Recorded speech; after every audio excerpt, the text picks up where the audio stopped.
ఓం శ్రీ మాత్రే నమః. కన్యా రాశి వారికి అరుదైన రాజయోగం మార్చి 19వ తేదీ ఉగాది మొదలు మీ జీవితానికి కొత్త మలుపు రాబోతుంది. ఈ ఒక్క తప్పు మాత్రం అసలు చేయకండి. అసలు ఈ కన్యా రాశి వారి లైఫ్ ఏ విధంగా మారబోతుంది, మార్చి 19వ తేదీ ఉగాది మొదలుకొని వీరి జీవితంలో జరగబోయే పూర్తి మార్పులు పరిణామాలు ఏ విధంగా ఉంటాయి, ఈ రాశి వారి యొక్క విద్య, ఉద్యోగ, వ్యాపార, వైవాహిక జీవితాల్లో కన్యా రాశి వారికి ఆర్థికంగా కాలం కలిసి రాబోతుందా లేదా అన్నీ కూడా ఇప్పుడైతే మనం క్లియర్గా ఈ వీడియో ద్వారా తెలుసుకుందాం. అంతకన్నా ముందు మీరు ఎవరైనా కొత్తగా కనుక మన ఛానల్ని చూస్తూ ఉన్నట్లయితే తప్పకుండా వీడియోని లైక్ చేయండి. తప్పకుండా మన ఛానల్ని సబ్స్క్రైబ్ చేసుకోవడం మర్చిపోకండి. సబ్స్క్రైబ్ చేసుకోవడంతో పాటుగా పక్కనే ఉన్న బెల్ ఐకాన్లో ఆల్ని ట్యాప్ చేయండి.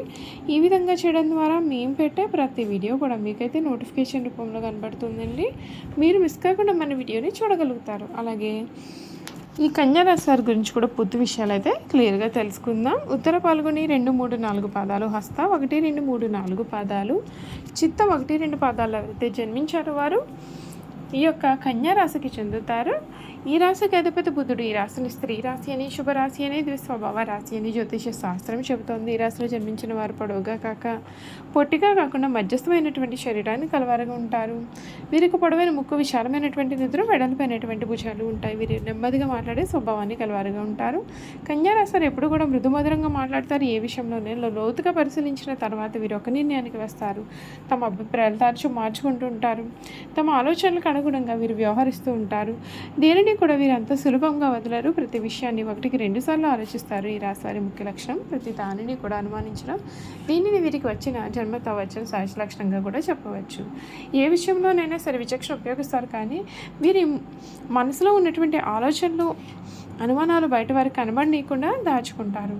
మీరు మనసులో అనుమానం ఉన్నప్పటికీ కూడా ఎదుటి వారికి మాత్రం అది తెలియకుండా జాగ్రత్త పడాలి. ప్రతి విషయాన్ని మనసులోనే అంచనా వేసేస్తూ ఉండాలి. కన్యా రాశిలో జన్మించిన స్త్రీలు తెలివిగా కన్నీళ్లు పెట్టుకుంటూ ఉంటారు. మృదువైన మనసు కూడా వీరు కలిగి ఉంటారు. ఆవేశానికి, ఉక్రోషానికి వీరు ఎప్పుడు కూడా లోనవుతూ ఉంటారని చెప్పడంలో సందేహం అయితే లేదు. ఈ కన్యా రాశి జాతకులకు ఈ సమయంలో ఆత్మీయులతో ఆనందంగా గడిపే అవకాశాలు అనేవి కనిపిస్తూ ఉన్నాయి. వస్త్ర ధాన్యాదులకు లాభం కలుగుతుంది. ఆర్థికంగా అనుకూలమైన పరిస్థితులు ఉంటాయి. వచ్చిన అవకాశాలను సద్వినియోగం చేసుకోవాలి. ప్రముఖులతో పరిచయాలు ఏర్పడే సూచనలు కూడా ఉన్నాయండి. శ్రీ సుబ్రహ్మణ్యేశ్వర స్వామివారి దర్శనం మీకు అంతగా మేలు చేస్తుందని చెప్పడంలో కూడా సందేహం అయితే అసలు కనిపించడం లేదండి. వ్యాపారానికి చాలా అనుకూలమైనటువంటి కాలంగా చెప్పాలి. కృషి ఎంత ఎక్కువైతే ఫలితం కూడా అంత మెరుగ్గానే ఉంటుంది. వ్యాపారంలో కొత్త ప్రయత్నాలు విజయవంతమవుతాయి. భూగృహ లాభాలు సూచిస్తున్నాయి. పెట్టుబడి లాభాలు ఇవ్వగలుగుతాయి. ఉద్యోగంలో ఎదురయ్యే సమస్యలు తగ్గుతాయి.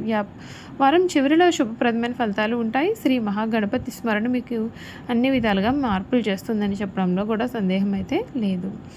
ఈ కన్యా రాశి జాతకులు ఎవరైతే ఉన్నారో వారికి అన్ని విధాలుగా కూడా అనుకూలత అనేది ఏర్పడుతుంది. కొన్ని విషయాలు అయితే మాత్రం మీరైతే మాత్రం ఖచ్చితమైనటువంటి జాగ్రత్తలు అయితే ఈ సమయంలో పాటించాల్సిన అవసరం కూడా కనిపిస్తూ ఉంది. ఈ కన్యా రాశి జాతకులు ఎప్పుడు కూడా చాలా మృదుమధురంగా మాట్లాడుతూనే ఉంటారు. ఈ రాశి వారికి ఈ సమయంలో అంటే ఈ మార్చి నెల జరగబోయే మార్పులు ఏ విధంగా ఉంటాయో కూడా ఈ వీడియో ద్వారా మనం తెలుసుకుందాం. ఈ మార్చి నెల ఈ రాశికి సంబంధించినటువంటి వారికి ఆర్థిక పరంగా చూసుకున్నట్లయితే చాలా బలమైనటువంటి నెలగా చెప్పాలి. మీ యొక్క ధనస్థానాధిపతి అంటే 2వ ఇంటి అధిపతి శుక్రుడు 7వ ఇంటి ఉచ్చ స్థితిలో ఉన్నాడు. ఇది జీవిత భాగస్వామి, వ్యాపార భాగస్వామ్యులతో లేదా ప్రజలతో చేసే వ్యవహారాల ద్వారా డబ్బు కూడా లాభాలను సూచిస్తుంది. ఉమ్మడి వ్యాపారాలు లాభసాటిగా ఉంటాయి. 6వ ఇంటి కార్యకలాపాలు అంటే కుజుడు మరియు రాహు పాత అప్పులు తీర్చడానికి లేదా న్యాయపరమైనటువంటి ఖర్చుల కోసం కూడా డబ్బు మీరు వెచ్చించవచ్చని సూచన. ఇది ఖర్చు అయినప్పటికీ కూడా భవిష్యత్తు భారాల నుండి మిమ్మల్ని విముక్తులను చేసే ఉత్పాదక ఖర్చే. రాహువు సృష్టించేటటువంటి గందరగోళం కారణంగా స్నేహితులకు అప్పు ఇవ్వకండి. దానిని తిరిగి రాబట్టుకోవడం కూడా మీకు చాలా కష్టంగా మారవచ్చు. 6వ ఇంట ఉన్నటువంటి గ్రహ కూటమి అంటే కుజుడు, రాహు, బుధుడు మీ యొక్క ఆరోగ్యానికి ఒక హెచ్చరిక లాంటి వారు. మీ యొక్క పోరాట పటిమ ఎక్కువగా ఉన్నప్పటికీ మీరు వేడి దోషాలకు గురి అయ్యే అవకాశాలు కారణాలు ఉన్నాయి. ఎసిడిటీ, చర్మం పైన దద్దురులు లేదా కడుపులో మంటలు వంటివి రావచ్చు. 6వ ఇంట ఉన్నటువంటి అంగారక యోగం పదునైన వస్తువుల వలన గాయాలు, డ్రైవింగ్ చేసేటప్పుడు ప్రమాదాలు లేదా క్రీడల్లో గాయాలు అయ్యే అవకాశాలు కూడా ఉంటాయి. మీ యొక్క చుట్టుపక్కల పరిస్థితుల పట్ల అప్రమత్తంగా ఉండండి. 7వ ఇంట ఉన్నటువంటి శని మీ లగ్నం పైన దృష్టి సారిస్తున్నాడు. చూస్తున్నాడు. దీని కారణంగా అతిగా పనిచేస్తే తీవ్రమైన అలసట అనేది వస్తుంది. ఈ నెల మీకు పని ఎంత ముఖ్యమో విశ్రాంతి కూడా అంతే ముఖ్యంగా చెప్పవచ్చు. ఈ నెల బంధాలకు అత్యంత ప్రాధాన్యత ఉంటుంది. 7వ ఇంట శనితో ఉన్నటువంటి శుక్రుడు కలవడంతో మీ యొక్క వివాహం లేదా భాగస్వామ్యం పైన తీవ్రమైన దృష్టి అనేది కనిపిస్తుంది. అవివాహితులు పరిణతి చెందినటువంటి విజయవంతమైనటువంటి మీకంటే కొద్దిగా వయసులో పెద్దవారనేటువంటి వ్యక్తిని కలుసుకునే అవకాశాలు అయితే మీకు పూర్తిగా సమయంలో కనబడుతూ ఉన్నాయి. అయితే మార్చి 15 తర్వాత సూర్యుడు 7వ ఇంట్లోకి ప్రవేశిస్తారు. సూర్యుడి అహంకారానికి అంటే ఈగోకు ప్రతీక. 7వ ఇల్లు జీవిత భాగస్వామిని సూచిస్తుంది. ఇది తరచుగా ఆధిపత్య పోరుకు దారితీస్తుంది. మీ యొక్క జీవిత భాగస్వామ్య పైన పెత్తనం చెలాయిస్తూ ఉన్నారని మీకు అనిపించవచ్చు. విభేదాలను నివారించుకోవడానికి శుక్రుని ప్రేమను కోర్పును సమతుల్యం చేసుకోవడానికి కూడా ఇది చాలా ముఖ్యమైనటువంటి సమయము. పోటీ పరీక్షలకు ప్రభుత్వ ఉద్యోగాలకు సిద్ధమవుతున్నటువంటి వ్యక్తులకు విద్యార్థులకు ఈ సమయంలో అదనపు ప్రయోజనం ఉంటుంది. 6వ ఇంటి చురుకుతనం పోటీని చిత్తు చేసే పట్టుదలని ఇస్తుంది. మీరు చాలా క్రమశిక్షణతోనూ మరియు ఏకాగ్రతతో కూడా ఉంటారు. అయితే సాధారణమైనటువంటి విద్యార్థులు వ్యతిరేక లింగ ఆకర్షణ లేదా సోషల్ మీడియా అంటే 7వ ఇంటిపైన ప్రభావం వలన ఏకాగ్రత కోల్పోవచ్చు. 10వ ఇంట ఉన్నటువంటి గురుడు వృత్తిపరమైన విజయానికి దారితీసే అవకాశం ఉంటుందండి. కాబట్టి విజయాలను ప్రోత్సహిస్తాడు. కాబట్టి మీ యొక్క చదువును ఆచరణాత్మకంగా ఏ విధంగా ఉపయోగించాలో కూడా మీరు దృష్టి పెడితే మీకు మేలు చేస్తుంది. చూసారు కదండి, కన్యా రాశి వారి గురించి అయితే తెలుసుకున్నారు కదా. ఇక వీరి గుణగణాలు కూడా ఏ విధంగా ఉంటాయో క్లియర్గా తెలుసుకుందాం. ఈ కన్యా రాశి వారికి గుండెకి సంబంధించిన మరియు ఊపిరితిత్తులకు జ్ఞానకోశంకు సంబంధించినటువంటి వ్యాధులు వచ్చే అవకాశాలు ఉన్నాయండి.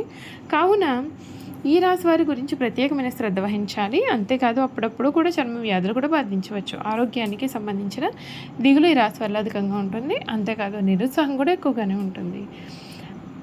మొత్తం మీద కన్యా రాశి వారు ఆరోగ్యం మీద శ్రద్ధ వహిస్తే మీకు మేలు జరుగుతుంది. ఈ రాశి వారు ధరించాల్సినటువంటి రత్నాలు: ఉత్తర నక్షత్రంలో జన్మించిన వారు కెంపును ధరించాలి. ఒక ఆదివారం రోజున బంగారంలో పొదిగిన కెంపును శివాలయంలో అభిషేకం చేయించి గోధుమలు దానం ఇచ్చి ఉంగరపు వెలుగు ధరించాలి. హస్త నక్షత్ర జాతకులు ముత్యాన్ని ధరిస్తే మేలు. ఈ రాశి వారికి సోమవారం రోజున దుర్గాదేవికి కుంకుమ పూజ చేయించి బియ్యం దానం ఇచ్చి ఉంగరపు వేలకు వెండిలో పొదిగినటువంటి ముత్యాన్ని ధరిస్తే మీకు అంతా కూడా మేలు జరుగుతుంది. చిత్తా నక్షత్రంలో జన్మించిన వారు పగడాన్ని ధరించాలి.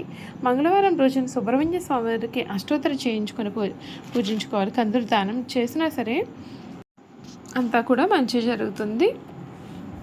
కన్యా రాశి వారు ధరించాల్సినటువంటి రుద్రాక్షలు: ఉత్తర నక్షత్ర జాతకులు ఏకముఖి రుద్రాక్ష లేదా ద్వాదశముఖి రుద్రాక్ష ధరించాలి. హస్త నక్షత్రం వారు ద్విముఖి రుద్రాక్ష ధరించాలి. చిత్త నక్షత్రం వారు త్రిముఖి రుద్రాక్షను ధరించాలి. ఇలా ధరించడం వల్ల మీరైతే శుభ ఫలితాలు పొందుతారండి. చూసారు కదండి, ఈ రాశి వారి యొక్క పూర్తి విషయాలు అయితే తెలుసుకున్నారు కదా. ఇక ఈ వీడియో కనుక మీకు నచ్చినట్లయితే తప్పకుండా వీడియోని లైక్ చేయండి. తప్పకుండా మన ఛానల్ని అయితే సబ్స్క్రైబ్ చేసుకోవడం మర్చిపోకండి. సబ్స్క్రైబ్ చేసుకోవడంతో పాటుగా పక్కనే ఉన్న బెల్ ఐకాన్లో ఆల్ని ట్యాప్ చేయండి. ఈ విధంగా చేయడం ద్వారా మేము పెట్టే ప్రతి వీడియో కూడా మీకు నోటిఫికేషన్ రూపంలో కనబడుతుందండి. మీరు మిస్ కాకుండా మన వీడియోని చూడగలుగుతారు.